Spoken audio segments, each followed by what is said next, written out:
जय हिंद साथियों, स्वागत है आप सभी का हमारे YouTube चैनल ज्ञान आरबीएल में। साथियों, आपको पता है कि आपके यूपी ट्रिपल एससी पेट की एग्ज़ाम डेट आ चुकी है और आपके एडमिट कार्ड भी आ चुके हैं। ठीक है, जिससे दोस्तों कंफर्म हो चुका है कि एग्ज़ाम आपके होने वाले हैं। ठीक है, तो आपको बता दें कि हम यूपी ट्रिपल एससी पेट का संपूर्ण कोर्स चला रहे हैं और उसमें हम भूगोल देख रहे हैं। इसके पहले हमने बहुत कुछ पढ़ा दिया है। अब देखिए, भूगोल में आपका एक टॉपिक है वन का, फॉरेस्ट का। तो आज वन के बारे में पूर्णतया हम जानकारी देखेंगे कि कौन से वन कहाँ पाए जाते हैं और जो वन रिपोर्ट आई है दोस्तों 2021 की, उसमें कौन सा राज्य प्रथम है, कौन सा द्वितीय है, इस तरीके से हम सब कुछ देखेंगे। उसके पहले बता दें, अगर आप पहली बार आए ना हमारे चैनल पर, तो एक बार चले जाइए हमारे प्लेलिस्ट पर या फिर आप जाइए डिस्क्रिप्शन में, वहां प्लेलिस्ट का हम लिंक दे देंगे। जैसे आप जाते हैं साथियों, आपको ये प्लेलिस्ट दिखेगा कि यूपी ट्रिपल एससी पेट 2022 क्लासेस संपूर्ण कोर्स। तो इसको आप अगर पूरा पढ़ लेते हैं मेरे साथियों, तो आपका लगभग दोस्तों सारी टेंशन समाप्त हो जाएगी। और देखिए, करंट अफेयर के लिए दोस्तों ये वाली प्लेलिस्ट आप पढ़ लेते हैं दोस्तों, बहुत ही ज्यादा इंपॉर्टेंट है आपकी परीक्षा की दृष्टि से। ठीक है, तो चलिए साथियों शुरू करते हैं आज के लेसन को। साथियों, अब देखेंगे हम वन के बारे में। ठीक है, वन यानी कि फॉरेस्ट, जंगल। ठीक है, चलिए सबसे पहले हम देखते हैं दोस्तों अंतरराष्ट्रीय वन दिवस कब मनाते हैं। देखिए, ये भी आपके परीक्षा की दृष्टि से इंपॉर्टेंट। तो एक एक चीज हम देखेंगे, बेसिक से चलेंगे। ठीक है, तो देखिए अंतरराष्ट्रीय वन दिवस कब मनाते हैं, यानी कि वानिकी दिवस कब मनाते हैं। साथियों याद रखना आपको, 21 मार्च को हम अंतरराष्ट्रीय वन दिवस मनाते हैं।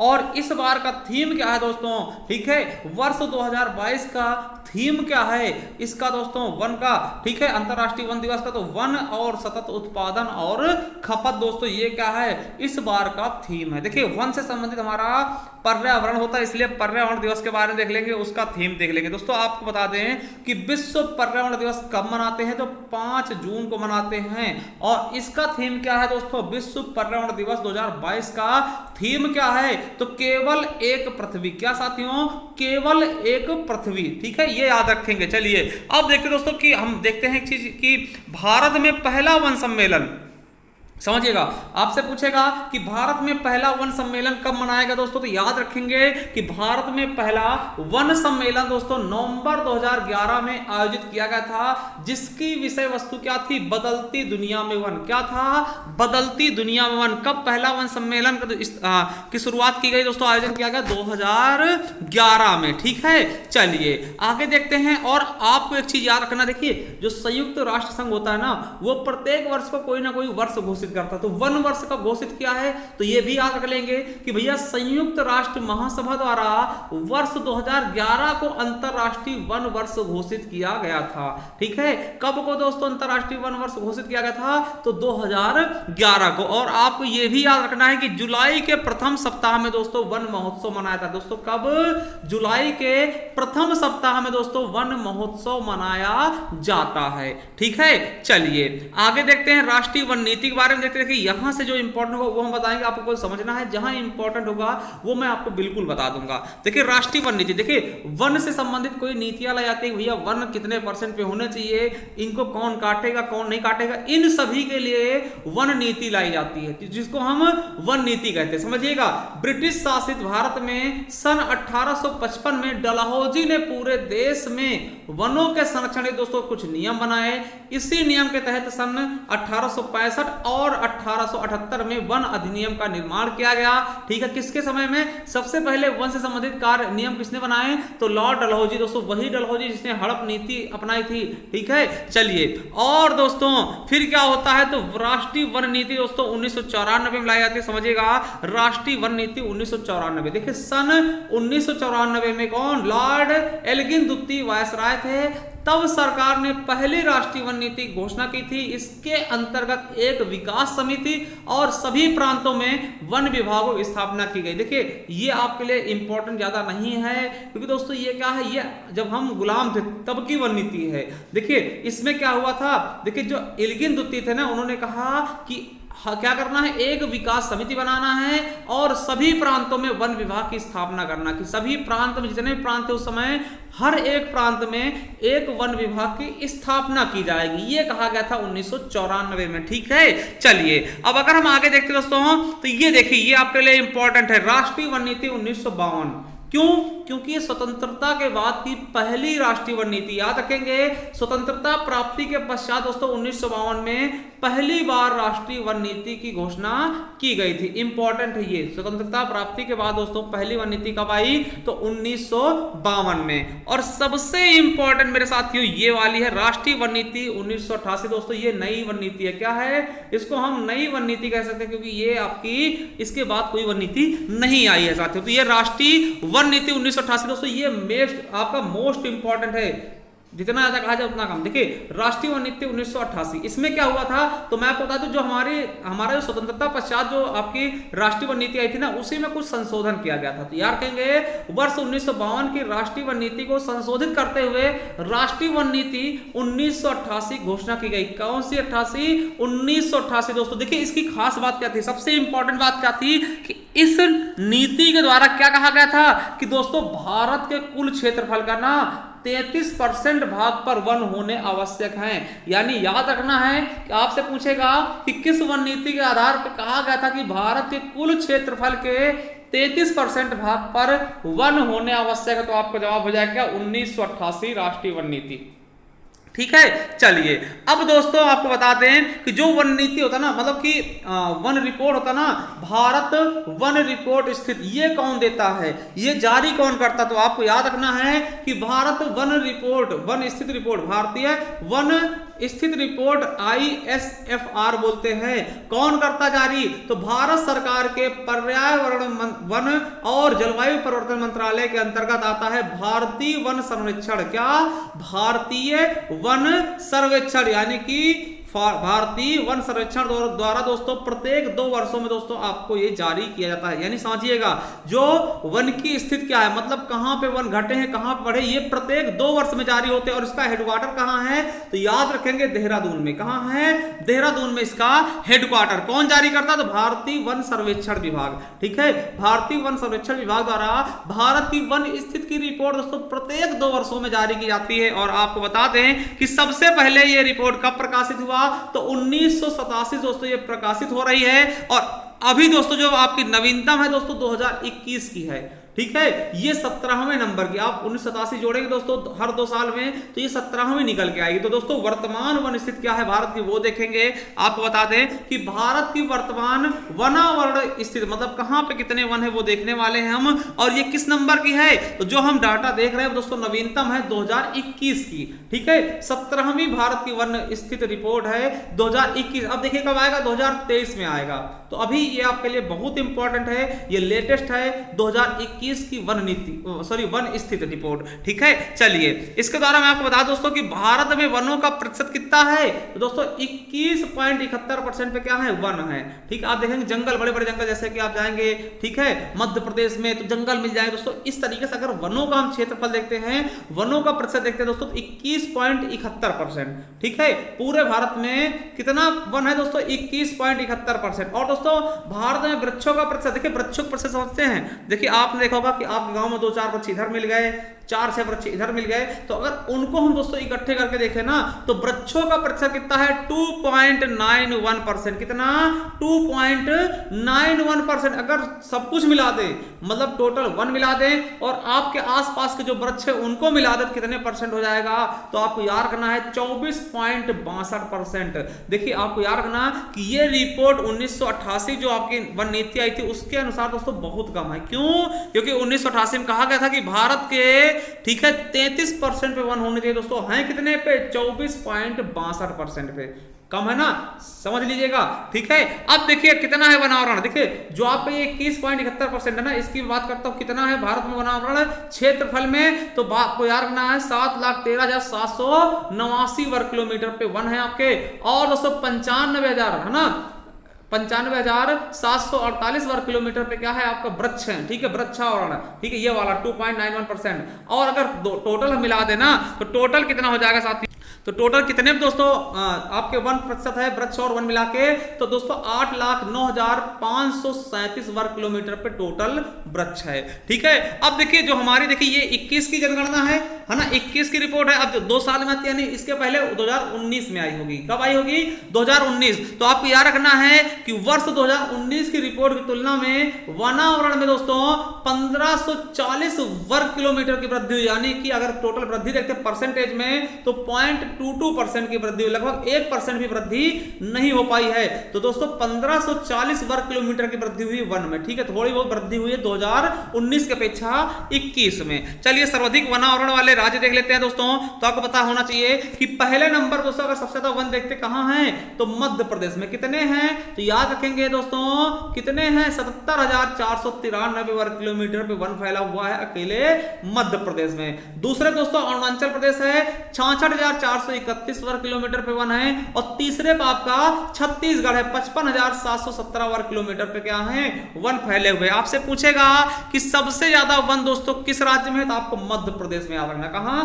मध्य प्रदेश में दोस्तों, मध्य प्रदेश सबसे ज्यादा वन है। ठीक है, चलिए अब दोस्तों आपसे पूछेगा सबसे कम वन कहां है क्षेत्रफल में, तो सबसे कम वन दोस्तों हरियाणा में है। कितने? 1603 वर्ग किलोमीटर में फैले हुए हैं हरियाणा में, केवल हरियाणा में 1603। दूसरे नंबर दोस्तों पंजाब हो जाएगा, 1847 वर्ग किलोमीटर में वन फैले हुए हैं। और तीसरे दोस्तों गोवा आएगा। देखिए गोवा सबसे छोटा है, कोई दिक्कत नहीं। तो गोवा में दोस्तों 2244 वर्ग किलोमीटर पे दोस्तों क्या है?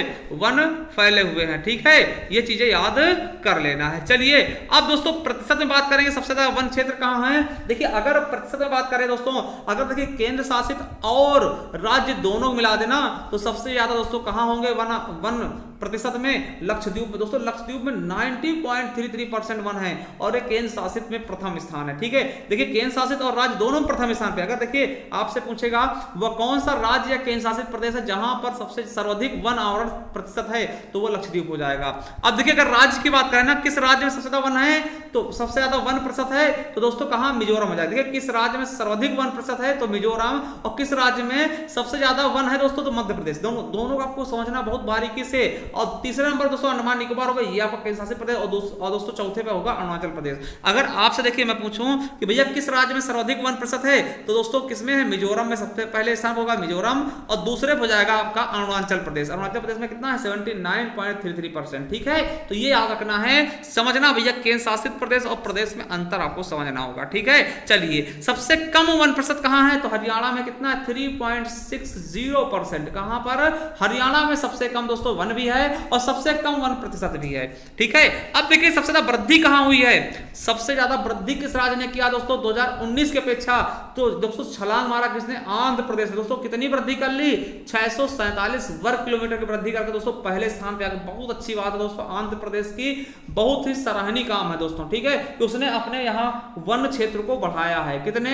647 वर्ग किलोमीटर उन्हें वन क्षेत्र बढ़ा लिया है। आप समझ सकते हैं कितनी बड़ी बात है। ठीक है, उसके बाद दोस्तों तेलंगाना जाएगा दूसरे नंबर पे, 632 वर्ग किलोमीटर इसे बढ़ाया है। अब देखिए सबसे ज्यादा नुकसान कहां पे, मतलब सबसे ज्यादा वन कहां काटे गए हैं, तो दोस्तों याद रखेंगे अरुणाचल प्रदेश में। अरुणाचल प्रदेश में दोस्तों कितनी कमी हुई है वन की? पिछले साल की अपेक्षा दोस्तों अरुणाचल प्रदेश में 257 वर्ग किलोमीटर की कमी आ चुकी है। यानी 2019 की अपेक्षा 2021 में यहां पे वन बढ़ने के बजाय घट गए हैं दोस्तों। कितना घटे हैं? 257 वर्ग किलोमीटर दोस्तों वन काट दिए गए। देखिए बहुत बड़ा नुकसान है। दूसरा नंबर दोस्तों मणिपुर। देखिए आपको बता दें पूर्वोत्तर भारत में सबसे ज्यादा वन काटे गए हैं। पूर्वोत्तर भारत में आपका मणिपुर है ना, आपको पता पूर्वोत्तर भारत में 7 सिस्टर आती जो हमने पहले पढ़ाया था, वहां सबसे ज्यादा वनों की कमी हुई। तो मणिपुर दोस्तों दूसरा दोस्तों सबसे नुकसान वाला राज्य है वनों क्षेत्र में, 249 वर्ग किलोमीटर का। अब देखिए मैंग्रोव वन दोस्तों कहां सबसे ज्यादा है, तो मैंग्रोव आपको पता है दोस्तों कहां पाता है? सुंदरवन डेल्टा में बहुत अच्छे से। फिर गुजरात में देखिए पहले स्थान पे आपका पश्चिम बंगाल में सबसे ज्यादा, फिर गुजरात में, फिर अंडमान निकोबार में। तो मैंग्रोव वन दोस्तों ये चीज आप समझ चुके होंगे। देखिए ये हमने भारत के वन की रिपोर्ट देख ली, कहां पे कितने वन है, कैसे दोस्तों कौन सा राज्य शीर्ष पे है, कौन सा न्यूनतम है, कहां प्रतिशत ज्यादा है, कहां पे दोस्तों क्षेत्रफल ज्यादा है, ये सब चीजें पढ़ चुके हैं। अब हम वनों के प्रकार देख ले। ठीक है, वनों के प्रकार देखेंगे दोस्तों, बहुत ही अच्छे से समझने की कोशिश कोशिश करेंगे, हो सकता है दोस्तों आपके एग्जाम में यहां से भी क्वेश्चन जरूर पूछ ले जाएं। चलिए अब देखिए भारत में वनों के प्रकार, देखिए इनको कुछ भागों में बांट के पढ़ सकते हैं। देखिए पहला है कि उष्णकटिबंधीय सदाबहार वन। देखिए उष्णकटिबंधीय का दोस्तों यहाँ की क्या है जलवायु, वो हम आगे देख लेंगे, ठीक है। अगले वाले वीडियो हम देखेंगे कि उष्णकटिबंधीय क्या होता है ना, शीतोष्णकटिबंधीय क्या होता है और शीतकटिबंधीय क्या होता है, वो चीजें हम आगे देख लेंगे, ठीक है। चलिए अब दोस्तों वनों के प्रकार में देखें तो पहला दोस्तों जो भारत में वन पाया था उष्णकटिबंधीय सदाबहार वन। अब देखिए ये कहां पाए जाएंगे, सबसे बड़ी बात है कि आपसे पूछा जाएगा उष्णकटिबंधीय सदाबहार वन। देखिए सदाबहार मतलब जानते हो, जो सदाबहार हो मतलब एवरग्रीन, जो हमेशा हरे भरे रहे। आपको याद रखना है कि सदाबहार का मतलब ये होता है कि जो दोस्तों हमेशा हरे भरे रहे, उनके पत्ते कभी भी गिरते नहीं है। याद रखेंगे, बहुत इंपॉर्टेंट। मतलब अगर देखते हैं वन, जैसे आप अपने यहां देखते हैं ना कि ठंडियों में क्या होते हैं कि उनके दोस्तों क्या होते हैं, उनके पत्ते गिर जाते हैं। तो ऐसे वन जिनके पत्ते कभी नहीं गिरते तो उनको सदाबहार वन कहते हैं। तो याद रखेंगे पहला वन क्या है उष्णकटिबंधीय सदाबहार वन। देखिए कहां पे होंगे, जहां पर दोस्तों वर्षा 200 सेंटीमीटर से अधिक होगी। याद रखेंगे जहां पे सबसे ज्यादा वर्षा होती है वहां कैसे वन पाए जाएंगे, तो उष्णकटिबंधीय सदाबहार वन। और दोस्तों इन्हें हम वर्षा वन भी कहते हैं। क्यों? क्योंकि इनके लिए 200 सेंटीमीटर से अधिक वर्षा चाहिए, इसलिए इनको वर्षा वन भी कहते हैं। और आपको बता दें सर्वाधिक जैव विविधता दोस्तों इन्हीं में पाई जाती है, इन्हीं वनों में सर्वाधिक जैव विविधता पाई जाती है। क्यों? क्योंकि दोस्तों यहाँ पे आपको घने घने जंगल मिलेंगे दोस्तों, घने घने जंगल मिलेंगे। यहाँ पे दोस्तों आपको बहुत तरीके के पशु और बहुत तरीके दोस्तों पेड़ पौधे भी देखने को मिलेंगे। और ये दोस्तों वन कहां पाए जाते हैं मुख्यतः, तो आपको पता है पश्चिमी घाट। कौन सा? पश्चिमी घाट दोस्तों आपने बताया था, पश्चिमी घाट। देखिए काठियावाड़ का, गुजरात का काठियावाड़ हो गया है ना, कोंकण हो गया दोस्तों मुंबई और गोवा का, ठीक है, कनारा होगा दोस्तों है ना। कनारा के बाद दोस्तों आपको पता होगा कि आपका केरल का होता मालाबार तक। तो दोस्तों वहां पे ये सबसे ज्यादा पाए जाते हैं। और इसके अलावा मेघालय पहाड़ियों पर आपको पता होगा कि मेघालय की पहाड़ी पड़ती है दोस्तों खासी पहाड़ी, जहां पे विश्व की सबसे ज्यादा वर्षा होती है। तो वर्षा हो रही भैया तो आपके वन भी वहीं पाए जाएंगे, ठीक है। जो आपकी खासी पहाड़ियां हैं है ना, मानसराम, ठीक है, मानसराम दोस्तों वो। और उत्तरी पूर्वी पहाड़ियां दोस्तों आपको पता है उत्तरी पूर्वी पहाड़ियों पर बहुत ज्यादा बारिश होती है, वहां भी ऐसे वन मिलेंगे। अंडमान निकोबार में मिलेंगे और लक्षद्वीप में मिलेंगे। तो ऐसे दोस्तों उष्णकटिबंधीय सदाबहार वन कहां मिलेंगे, तो पश्चिमी घाट हो गया, मेघालय पहाड़ी हो गई, उत्तर पूर्वी पहाड़ियां हो गई, अंडमान निकोबार हो गया और लक्षद्वीप। और देखिए अगर मैं बात करूं इनके पेड़ कौन कौन से होंगे, मतलब सदाबहार वन कौन कौन से होंगे, उनमें पेड़ कौन कौन से पाए जाएंगे, तो याद रखेंगे महोगनी हो गया, रोजवुड हो गया, आबनूस हो गया, जारूल हो गया, बांस हो गया दोस्तों, बेंत हो गया, सिनकोना, रबर। ऐसे दोस्तों वृक्ष किसमें होते हैं, तो सदाबहार वन के ये उदाहरण होते हैं। और आपको बता दोस्तों इन्हें ही सदाबहार वन को हम उत्तरी सह्याद्री प्रदेश में क्या बोलते हैं, सोलास वन कहते हैं। याद रखेंगे सोलास वन दोस्तों किसका हिस्सा है, तो सदाबहार वनों का ही हिस्सा है, ठीक है। चलिए दूसरे प्रकार के दोस्तों वन क्या होंगे, उष्णकटिबंधीय पर्णपाती वन। क्या?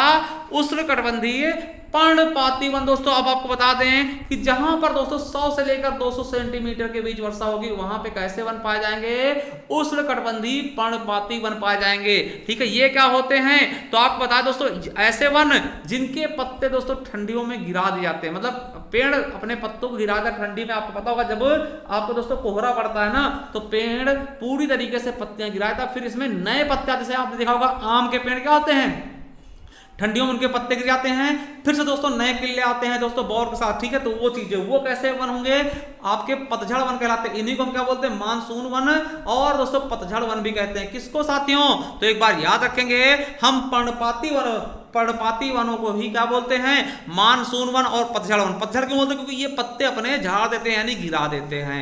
अब देखिए ये कहां पाए जाएंगे, तो मैं आपको बता दूं उत्तर के मैदान से लेकर दोस्तों तमिलनाडु तक फैले हुए दोस्तों सबसे ज्यादा क्षेत्रफल दोस्तों यही वन पाए थे। भारत के सर्वाधिक क्षेत्रफल पे यही वन पाया जाता है दोस्तों, पर्णपाती वन, ठीक है, यानी पतझड़ वन। देखिए आपको पता होगा जैसे हमारे यूपी में दोस्तों क्या होता है, यही वन पाए जाते हैं। आपने देखा होगा इसमें कौन से वृक्ष होते हैं, सागवान का हो गया, सखुआ हो गया, साल हो गया, शीशम हो गया, महुआ हो गया, आम हो गया, खैर हो गया, चंदन हो गया, नीम हो गया, जामुन हो गया, आंवला हो गया।